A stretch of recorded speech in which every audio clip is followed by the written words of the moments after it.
Hello friends, SH learning ज्ञान YouTube channel में आपका स्वागत है। आज हम एक बहुत बड़े वैश्विक आयोजन की गहराई से पड़ताल करने जा रहे हैं, the India AI impact summit 2026।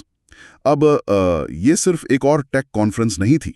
ये पहली बार था जब ग्लोबल साउथ के किसी देश ने इतने बड़े पैमाने पर एआई पर वैश्विक बातचीत की मेजबानी की। तो आज का हमारा मिशन सिर्फ ये दोहराना नहीं है कि वहाँ क्या हुआ, बल्कि उस शोर को चीरकर ये समझना है कि इसके असली मायने क्या हैं।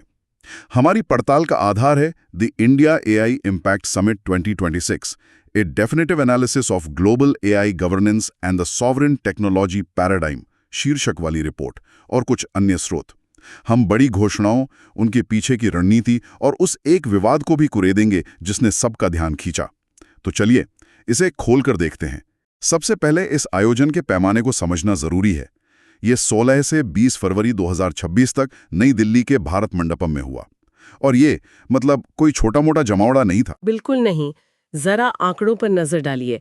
100 से ज्यादा देश, 20 से ज्यादा राष्ट्राध्यक्ष, 60 मंत्री भी थे शायद। हाँ, 60 मंत्री और सुंदर पिचाई से लेकर सैम ऑल्टमन तक 500 से ज्यादा वैश्विक एआई लीडर्स एक ही छत के नीचे। लेकिन यहाँ दिलचस्प बात सिर्फ संख्या नहीं बल्कि इसका संदर्भ है।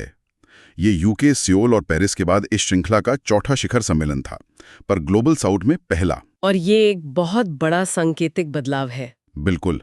और इसका मतलब ये भी था कि बातचीत का फोकस भी बदला। अच्छा। हाँ, और यही सबसे अहम बात है। पिछले शिखर सम्मेलनों का मुख्य विषय एआई सुरक्षा और इसके संभावित खतरे थे, लेकिन भारत ने इसे एक अलग दिशा दी।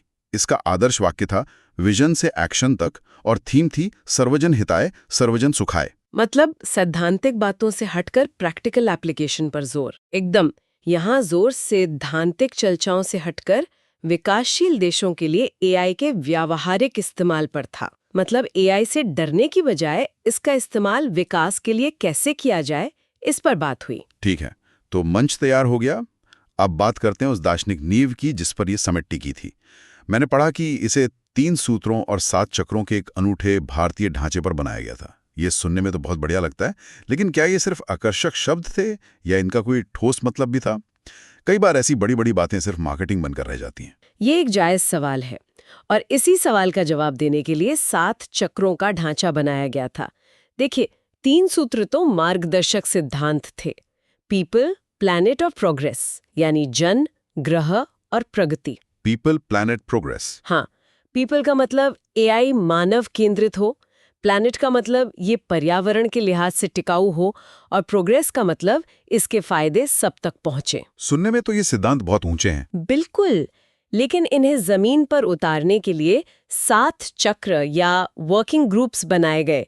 ये इसका व्यावहारिक पक्ष था। अच्छा, तो ये सिर्फ बातें नहीं थी? नहीं, जैसे प्लैनेट सूत्र को ग्रीन एआई पर काम करने वाले एक वर्किंग ग्रुप में बदला गया, जिसका काम था डेटा सेंटर्स की भारी ऊर्जा खपत जैसी समस्याओं का समाधान खोजना। इसी तरह पीपल सूत्र को सुरक्षित और विश्वसनीय एआई और मानव पूंजी जैसे ग्रुप्स में बांटा गया। समझ गया, तो ये एक एक्शन प्लान था। हाँ, ये ढांचा दिखाता है कि भारत की नज़र सिर्फ तकनीक पर नहीं, बल्कि समाज पर इसके गहरे असर पर थी। और इसी सोच को आगे बढ़ाते हुए प्रधानमंत्री नरेंद्र मोदी ने अपने मुख्य भाषण में एआई के लिए मानव विजन पेश किया। मैं समझता हूं कि ये एक एक्रोनिम है जो भारत की पूरी एआई फिलॉसफी को समेटता है। क्या आप इसे हमारे लिए खोल सकती हैं? जरूर। मानव इस समिट का केंद्रीय विचार था, कह सकते हैं। एम का मतलब है मॉरल एंड एथिकल सिस्टम्स, यानी नैतिक प्रणालियां। ए है अकाउंटेबल गवर्नेंस, मतलब जवाबदेह शासन। एन था नेशनल सॉवरेंटी, राष्ट्रीय संप्रभुता। बिल्कुल। दूसरा ए है एक्सेसिबल एंड इंक्लूसिव, सुलभ और समावेशी। और वी का मतलब है वैलिड एंड लेजिटिमेट, यानी वैध और कानूनी। ये सिर्फ एक्रोनिम नहीं, बल्कि एआई को नियंत्रित करने का एक पूरा घोषणा पत्र है। मुझे यहाँ एन यानी नेशनल सॉवरेनिटी पर रुकना है। इसका मूल मंत्र दिया गया, जिसका डेटा उसका अधिकार। ये सुनने में बहुत शक्तिशाली लगता है, लेकिन यहीं पर एक बड़ा सवाल खड़ा होता है। हाँ। एक तरफ भारत डेटा पर राष्ट्रीय संप्रभुता की बात कर रहा है, दूसरी तरफ इसी समिट में माइक्रोसॉफ्ट और गूगल जैसी वैश्विक कंपनियां अरबों डॉलर के निवेश का वादा कर रहे हैं, हाँ, जिनका पूरा बिजनेस मॉडल ही वैश्विक डेटा के मुक्त प्रवाह पर टिका है। क्या ये दोनों विचार एक दूसरे के सीधे टकराव में नहीं है? ये इस समिट का सबसे बड़ा और सबसे दिलचस्प विरोधाभास है। और आप बिल्कुल सही हैं, ये एक रणनीतिक रस्साकशी है। भारत एक बहुत ही महीन रेखा पर चल रहा है। उसे गूगल और माइक्रोसॉफ्ट का पैसा, उनकी तकनीक और उनकी विशेषज्ञता चाहिए। लेकिन अपनी शर्तों पर। हाँ, बिल्कुल। साथ ही वो ये भी साफ संकेत दे रहा है कि डेटा के अनियंत्रित इस्तेमाल का दौर अब खत्म हो गया है। फ्रांसीसी राष्ट्रपति इमैनुअल मैक्रोन ने भी इसका समर्थन करते हुए बहुध्रुवीय डिजिटल दुनिया की बात की।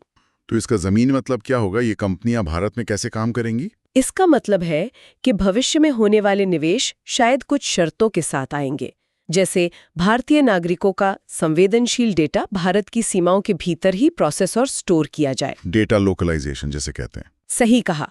कंपनियों को स्थानीय डेटा सेंटर बनाने के लिए मजबूर किया जा सकता है। ये पुराने मॉडल से एक बहुत बड़ा बदलाव है और ये भारत को सिर्फ एआई के एक बड़े बाजार से उठाकर नियम बनाने वाले एक बड़े खिलाड़ी के रूप में स्थापित करता है। ये जिसका डेटा उसका अधिकार के नारे को हकीकत में बदलने की कोशिश है। बिल्कुल। निवेशों की बात करते हैं क्योंकि आंकड़े वाकई चौंकाने वाले हैं। माइक्रोसॉफ्ट ने 50 अरब डॉलर, गूगल ने 15 अरब डॉलर और रिलायंस ने 10 लाख करोड़ रुपए के निवेश का वादा किया। बहुत बड़े आंकड़े हैं। लेकिन सबसे ज्यादा ध्यान खींचा टाटा और ओपन एआई की साझेदारी ने, जो 100 मेगावाट से 1 गीगावाट तक के एआई डेटा सेंटर बनाने जा रहे हैं। अब 1 गीगावाट का डेटा सेंटर, ये सुनने में बहुत बड़ा लगता है। क्या आप इसे हमारे लिए थोड़ा आसान शब्दों में समझा सकती हैं कि ये कितना बड़ा है और क्यों जरूरी है? ये बहुत बहुत बड़ा है। इसे ऐसे समझिए कि GPT-4 जैसे बड़े मॉडल को ट्रेन करने में बेहिसाब कंप्यूटिंग पावर लगती है। एक गीगावाट की फैसिलिटी सिर्फ एक बड़ा डेटा सेंटर नहीं है, ये एक राष्ट्रीय सामरिक संपत्ति है। एक स्ट्रेटेजिक एसेट। हाँ, ये उस तरह का बुनियादी ढांचा है जिसकी जरूरत आपको अपने खुद के फाउंडेशनल मॉडल बनाने के लिए पड़ती है। इसके बिना आप हमेशा किसी और की तकनीक पर निर्भर रहेंगे। ये सिर्फ डेटा स्टोर करने की जगह नहीं है, ये एआई की दुनिया में आत्मनिर्भरता की गारंटी है। तो हम फिर से सॉवरेन एआई के विचार पर आ गए। क्या इसका मतलब सिर्फ भारत में बना एआई है या इससे कुछ ज्यादा है? ये उससे कहीं ज्यादा है। सॉवरेन एआई का मतलब है पूरी वैल्यू चेन पर आपका नियंत्रण हो। डेटा आपका, कंप्यूटिंग इंफ्रास्ट्रक्चर आपका। जैसे वो 1 गीगावाट का डेटा सेंटर? बिल्कुल। और उस पर चलने वाले मॉडल भी आपके। इसका सबसे अच्छा उदाहरण है सर्वम एआई और भारत जेन परम 2 जैसे भारतीय मॉडल्स का लॉन्च। भारत जेन परम 2 22 भारतीय भाषाओं को सपोर्ट करता है। 22 भाषाएं? हाँ, ये वो काम कर सकता है जो एक जेनेरिक ग्लोबल मॉडल शायद कभी ना कर पाए, क्योंकि वो भारत के सांस्कृतिक संदर्भों को नहीं समझता। यही है सॉवरेनिटी इन एक्शन, ऐसी तकनीक बनाना जो आपके अपने समाज का आईना हो। तो ये सारा पैसा और इंफ्रास्ट्रक्चर सिर्फ विदेशी तकनीक इस्तेमाल करने के लिए नहीं, बल्कि अपनी खुद की क्षमता बनाने के लिए है। एकदम सही। और इसी से जुड़ा है इंडिया एआई कंप्यूट पोर्टल का विस्तार। सरकार इसे और ज्यादा जीपीयूज के साथ बड़ा बना रही है ताकि स्टार्टअप्स, शोधकर्ताओं और छात्रों को जरूरी कंप्यूटिंग पावर मिल सके। तो लक्ष्य साफ है, निर्भरता कम करो और सांस्कृतिक रूप से प्रासंगिक एआई बनाओ। बिल्कुल। तो हमारे पास एक भव्य विजन है, भारी भरकम निवेश है और आत्मनिर्भरता की एक स्पष्ट रणनीति है। सब कुछ बहुत महत्वाकांक्षी और सुनियोजित लगता है, लेकिन इस समिट में सब कुछ स्क्रिप्ट के हिसाब से नहीं चला है ना? नहीं, बिल्कुल नहीं। एक ऐसी घटना हुई जिसने गलत वजहों से बहुत सुर्खियां बटोरी। हाँ, गलगोटियाज यूनिवर्सिटी की घटना। ये एक दिलचस्प कहानी है जो इन बड़ी बड़ी नीतिगत बहसों के बीच एक मानवीय भूल की याद दिलाती है। एक्सपो में यूनिवर्सिटी ने एक रोबोटिक कुत्ते का प्रदर्शन किया और बड़े गर्व से दावा किया कि इसे उनके छात्रों ने विकसित किया है, जो कि सच नहीं था। बिल्कुल सच नहीं था। कुछ ही घंटों में सोशल मीडिया पर लोगों ने पहचान लिया कि वो कुत्ता असल में एक चीनी रोबोटिक्स फर्म यूनिट्री का बनाया प्रोडक्ट था। अच्छा। जिसे कोई भी ऑनलाइन खरीद सकता है। इसके बाद तो जैसे भूचाल आ गया। सोशल मीडिया पर लोगों ने इसे बेशर्मी और राष्ट्रीय शर्म तक कह डाला। मामला काफी बढ़ गया होगा। हाँ, मामला इतना बड़ा कि यूनिवर्सिटी को तुरंत एक्सपो से अपना स्टॉल हटाने के लिए कहा गया। और यूनिवर्सिटी ने बाद में माफी भी मांगी। हाँ, यूनिवर्सिटी के रजिस्ट्रार ने एक सार्वजनिक बयान जारी किया। उन्होंने कहा ये गलती थी, हमें इसके लिए खेद है। हम कभी नहीं चाहते कि विश्वविद्यालय या देश की छवि खराब हो।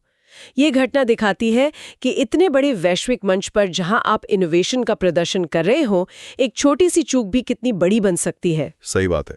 ये इनोवेशन के दबाव पर भी एक तरह की टिप्पणी है। हाँ, और वो जो fake it till you make it वाली संस्कृति है उस पर भी। तो इस पूरी बातचीत को समेटते हैं, इस समिट से निकलने वाले बड़े निष्कर्ष क्या है? अगर हमें 3 मुख्य बातें निकालनी हो तो वो क्या होंगी? मेरे हिसाब से पहली और सबसे जरूरी बात यह है कि भारत वैश्विक एआई गवर्नेंस में खुद को एक लीडर के तौर पर स्थापित कर रहा है, खासकर ग्लोबल साउथ की आवाज बनकर। मतलब वो कह रहा है कि एआई का भविष्य सिर्फ सिलिकॉन वैली में तय नहीं होगा। बिल्कुल। दूसरा, जैसा हमने मानव विजन में देखा कि फोकस सिर्फ एआई बनाने से हटकर जिम्मेदार, समावेशी और संप्रभु एआई बनाने पर है।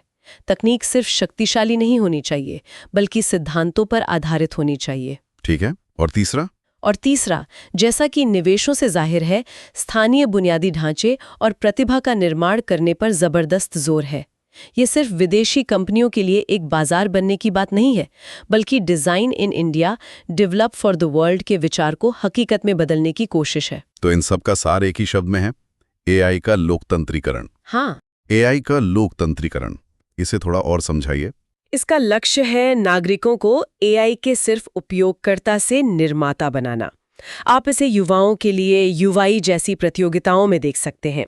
विचार ये है कि समुदायों को ओपन एआई टूल्स देकर उन्हें अपनी समस्याएं खुद सुलझाने के लिए सशक्त बनाया जाए, ताकि एआई कुछ बड़ी कंपनियों की जागीर न रहकर एक सार्वजनिक उपयोगिता बन जाए। एकदम सही। ये एक शक्तिशाली विचार है। बिल्कुल। और यहीं से एक जरूरी सवाल भी उठता है, जिस पर श्रोताओं को सोचना चाहिए। बताइए। समिट में डीपफेक जैसी समस्याओं से लड़ने के लिए एआई से बनी सामग्री पर वाटरमार्किंग और प्रमाणिकता लेबल लगाने की जोरदार वकालत की गई, जो जरूरी भी है। बहुत जरूरी है। लेकिन जैसे जैसे एआई हमारे जीवन का हर हिस्सा बनता जाएगा, एक समाज के रूप में हम असली और मशीन से बनी चीज के बीच की रेखा कहाँ और कैसे खींचेंगे? और इससे भी बड़ा सवाल, ये तय करने का अधिकार आखिर होगा किसके पास?